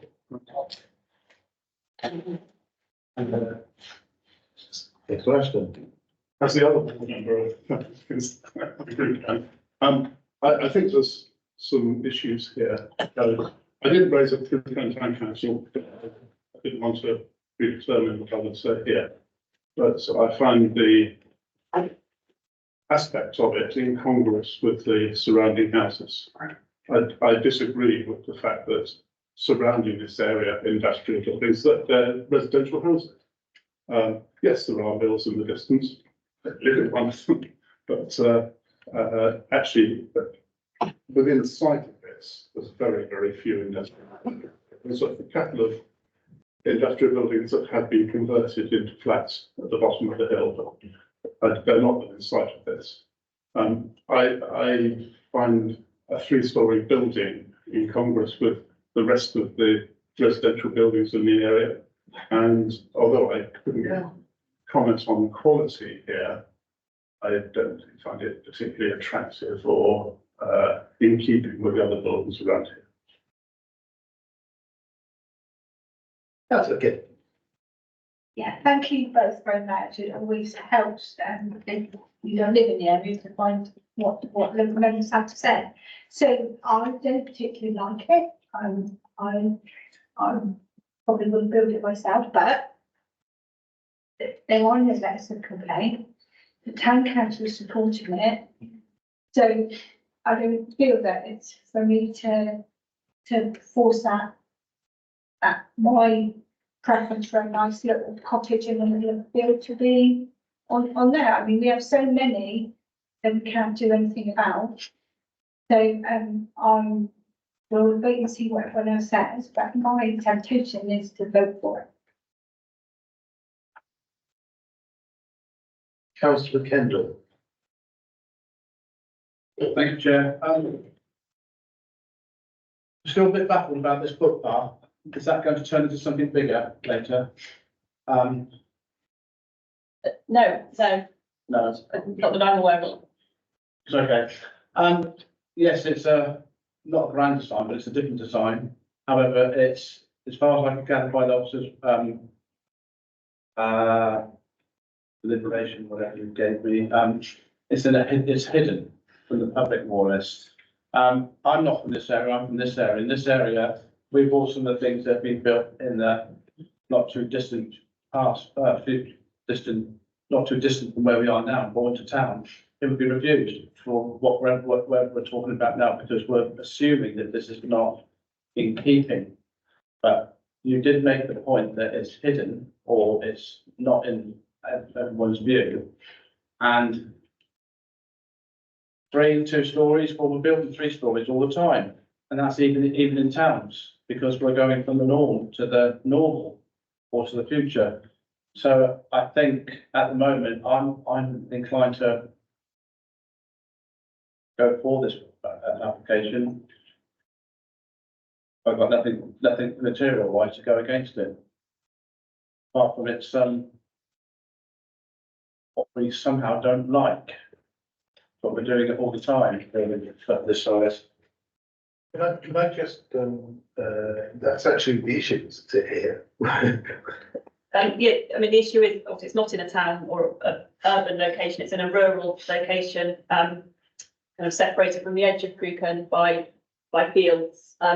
So I suppose it's whether this type of building is acceptable in terms of its 3-story elements, with its walkways and gantries, and the design, whether that's acceptable. And although it's not widely visible, the site, it is, there is a footpath running along the side, and it would be visible in glimpsed views, perhaps from the road nearby and the properties that just off Ashlands. So. I'm sorry, I wasn't really trying to lead into the debate, remember, I was saying, actually, the issue is whether we think the design is up to scratch. Yeah. That is actually fundamentally the question. So it is like it or not like it. And what I was trying to draw out, that's basically your objection with the design is inadequate. Yeah. I agree with you, but we're not designers, we're planners. Someone's come up with this. Are we really saying that if we don't like what we see today, we can say no? It's really whether you consider the design to be acceptable, because that is what we're assessing. So if you think this is an acceptable design and form of building for this location, then that is what we're assessing against policy EQ2 of the local plan. I'm in a difficult position because then 4 when I used to work, I used to go around all Somerset, Dorset and Devon and that, and mainly work in houses which were not in towns. And I'd turn up to them and think, oh my God, oh my God, oh my God. And everyone's got their own fantasy about the house. I guess it's whether you want that kind of element. Is there enough? I'm just trying to put myself over, Chair, that's all. Councillor Fox-Jones. Your brother. I am familiar with this area and I apologise if I have gone over people's land when I was a child.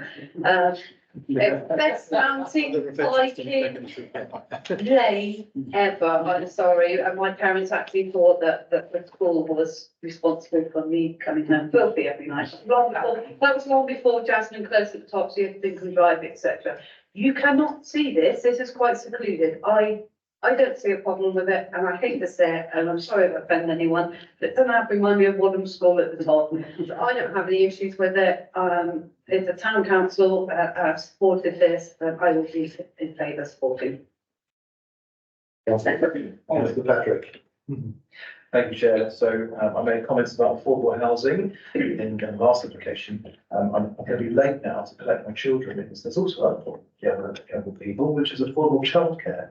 But I've stayed on it. I want to express my support for this. Right, I know this area very well. I'm the first house in Crewkern. I've walked up here loads of times. I think it's secluded. I think it's acceptable. The harm is acceptable. I'll vote for this. If I could stay for the vote, I'm going to be voting for. With regret, definitely. Thank you very much, everyone. Councillor Ashton. Nothing further to comment on what I said earlier, which I find it unattractive and appropriate. Thank you, Councillor Hall-Bass. This is a self-build. This is therefore what they want when they're self-building. Therefore, I am voting for. Councillor Best, anything to add? Only that we, in the centre of town, we have a roundhouse, which is probably the first block in that area. So it's not the first time we've built something different. Yes, again. Thank you, Chair. Well, to me, with all the balconies on it, it looks more like an air traffic control tower, I think, within a house, but that is a very subjective judgment from me. I understand that it's the house that they need. My concern here is that we are often looking in planning at buildings that we as a committee or individual members do not like. And often we do not get the backing of the officer to say that. In this case, we have the officer doing the very thing that we want, and we are here trying to overturn the very thing that we normally ask for. And actually, that is leading me to feel very conflicted, to be quite honest. I completely agree about the secluded place that it is in. I think perhaps the harm isn't great as it can't be seen. My personal preference isn't terribly relevant here, but I do come back to this. I want to support the officer on this. But I think I'm going to have to go with the local knowledge of those that live locally that say they don't think it's going to cause the harm. But I do it with a heavy heart. Thank you, Chair. I seem to have stalled all over my paper here, but the thing I've circled more than once is quirky. This is a bit of a difficult one. It frustrates me that it's been around for so long, but it is, we are where we are, and there's no point going over history. We looked at this some time ago, as Councillor Russell said, when it was in area west. And I believe we approved it back then. The objections seem to have all been dealt with. There's no local objections, there are no objections from the town council. The thing that got me with this is it is different. I have been there. I don't think you can see it from anywhere else. I went with another person who also looked at plans online and didn't like them. And my comment was, there are many buildings in places that we don't like, and there are many people that do like them. If we conform to square boxes everywhere, what a boring place we live in. With that in mind, I've looked through the reasons for refusal. I just honestly feel that this is being built by the people who want to live in it for multi-generational living for the future, which I think is something to also be commended. I've lived with family of varied generations, and it's extremely difficult to do in a modern house. This actually lends itself to allow that to happen and to allow everyone to live together for many, many years. I can't see any reason to refuse it personally, which is why I asked for the kind of committee. I get the officer's opinion, and I'm really pleased that she's giving us the opportunity to have an opinion as well. And with that in mind, I will be supporting it, but I will leave it to the ward member if they want to make a recommendation planning. I find myself a bit conflicted about this. I completely agree with the officer. This looks very much like a certain block of flats I'm thinking of. And that isn't great design because that's reading the wrong thing. I can also see practically how it would make, looking at it from the inside of the building outwards, it makes sense. The outside to the in, I think, this wouldn't score highly in my design class. I'm also a little bit disappointed, given that it's a self-build, that I'm not seeing the drawing which is festooned with solar panels actually integrated into the roof. I hope you consider that. Whole roof is open. Ah, that doesn't come through. It's a site really, it's a site statement. Okay, sorry, yeah, it doesn't come through, Mr. Jones. No, I'll take that back then. No, I mean, I was going to say, if you're actually in that unique position of being in charge of the design and build, battery, then you've got the opportunity to do those things that a developer will get and now people won't want that. Well, they do. Okay, can I ask, have we got a suite of proposed conditions available that would allow us to put a motion to support this subject to condition? And does that include, for example, the brand new nationally imposed condition on diversity net gain? I have got some pre-prepared conditions. A number of conditions are attached to the outline, as the applicant helpfully pointed out in his letter. So matters dealt with on the outline, there's a condition regarding landscaping, surface water drainage, visibility displays, lighting, design for bats, and ecological enhancements, which include bat boxes, with boxes, bee bricks, orchard planting. So we probably wouldn't want to reimpose that. But I would put on, there's a number of kind of standard conditions. I've written time limit here, but that's not right because it's a reserve matters. So that's on the outline, so we don't need that one. The approved plans would need a condition to secure materials, and a condition which reads something like, notwithstanding what is shown on the approved plans, details of the external staircases would be provided, submitted to and approved in writing prior to any above ground works. Details of boundary treatments, an electric vehicle charging point. It's all around there. That's all the drawings. It's already submitted. All the details you've made are actually in the application details that you've got on the website. Okay. Okay, are they on the draw? That means it'll be a really easy to discharge condition. If Yeah, that's the case. and I can't see it on, this is the drawing, is it? Rather than a debate, can I suggest that the officer would simply not word that? Yeah, put we can that just- condition on the approval letter? Yeah, we can refer to the drawing rather than a requirement for it. Because of the package treatment plant, we don't need a section 106 agreement, but there would need to be a foul drainage condition. And there's also a standard condition we put on about the consumption of wholesome water, which is the building regs, related to building regs. And a couple of informatives regarding protected species, the public right of way, and the foul drainage. Does that cover the mandatory wording for the biodiversity net gain condition? Because this came in before the biodiversity net gain requirement. I thought this was the relevant date. It's only on new applications. Ah, so it missed it because of the applicant. Yeah. Fine. Now I propose what she said. Yeah.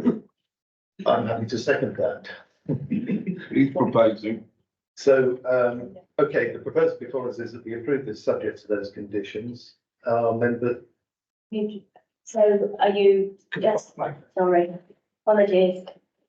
Sorry, are you just sort of flipping the reasons for refusal for a recommendation? Yes, exactly. Right, just to make sure it's clear. So that's what, yeah. Reason for refusal is just. Is, yeah, so it's not not considered acceptable, it is now considered acceptable. Okay, because of so- those things. On seek. Yeah. So You've got it on there. because we Yeah, sorry. conclude that it does accord with EQ2. Oh, right, okay. You can actually use that. Here are mystery words. Sorry, So you just need to For flip. this reason above, we're going to approve it because the proposed development by virtue of design rating forward massive results in a development. Which would be in keep, actually, we don't need that whole first sentence at all. I don't think this is an easy one to put it. I've got something written down.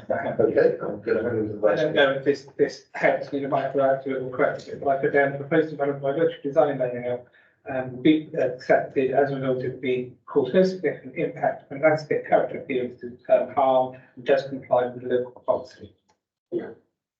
Okay, for that reason, the proposal is to approve this subject to the conditions which we put through. Can I see those in favour of approval? Subject to conditions.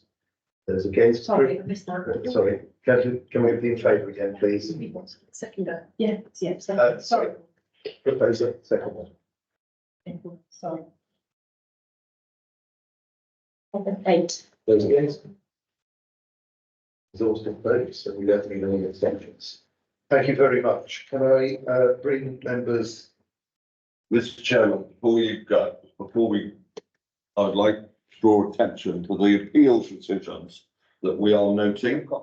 And page 97 and 98 need to be read by this committee and commented on. There is no doubt in my mind, whoever the enforcement officer was, they failed to do their job properly, and that we need to ensure that this never happens again. This council was represented and given information to the inspector, where the inspector has actually commented on the incorrect information that he was given and turned down the enforcement notice on those grounds. I think if members are happy, I think if we could, as well as noting the appeal decisions, we could ask for the lead planner for the area to write to us. Can I propose that you, Mr. Chairman, deal with this and report back at the next meeting if that the rest of the members are happy? I'm happy to do that. I think that will probably be quicker and easier. Okay, so we take the appeal decisions as noted. There is no meeting now required for Tuesday, the 12th of March. The next meeting will be the usual one on the 26th of March. Thank you very much for your efforts. And have a good afternoon.